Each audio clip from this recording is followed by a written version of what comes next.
Hello everyone, and I have a very exciting chess game to show you by Henry Edward Bird, the famous English chess master from the 19th century.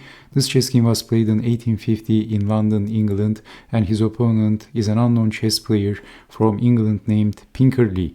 So probably a weak chess player because Bird surrendered his rook on a1.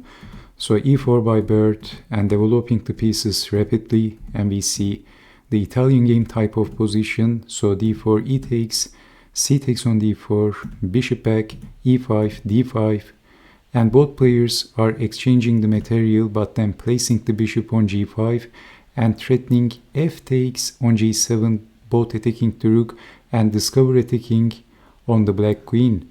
So g6, but now black creates dark square weakness, d5, hitting the knight and gaining space.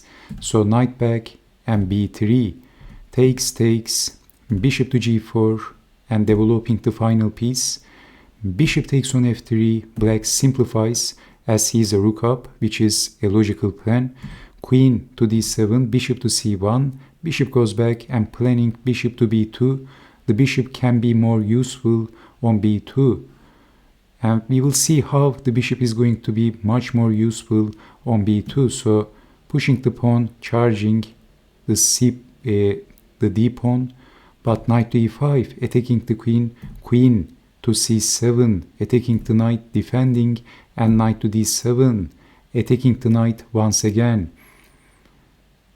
But then knight to g4, defending the knight and plus looking at some of the key weakness such as h6 with the knight, and black played knight to c5. Now black is cracking under the pressure.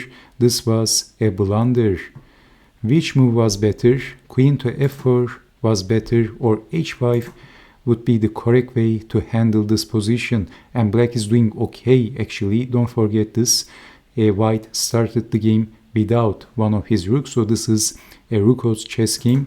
But knight to c5 was an epic blunder.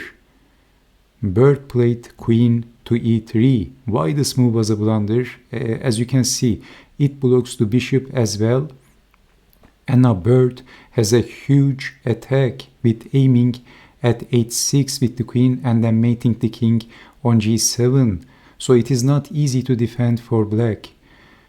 And how to defend this? So knight goes back, admitting the mistake, and this is a discover attack to the queen with the bishop.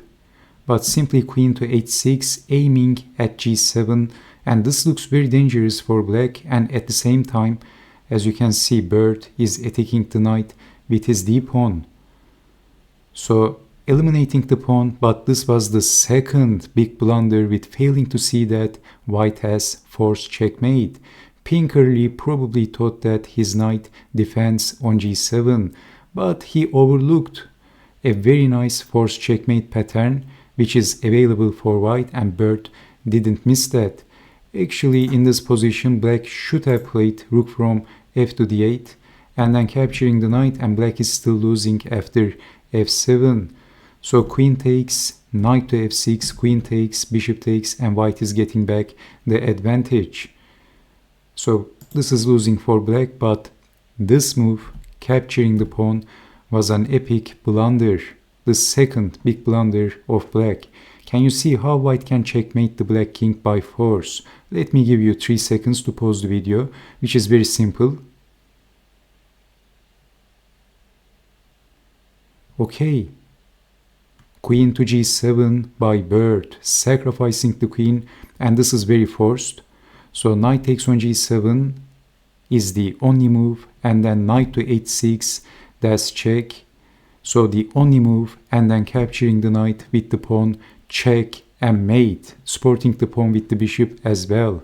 So this is a fantastic checkmate, a very beautiful romantic chess game by Henry Edward Bird. So thank you so much for watching. I hope you have enjoyed watching this chess game, and I hope to see you next time. Bye bye.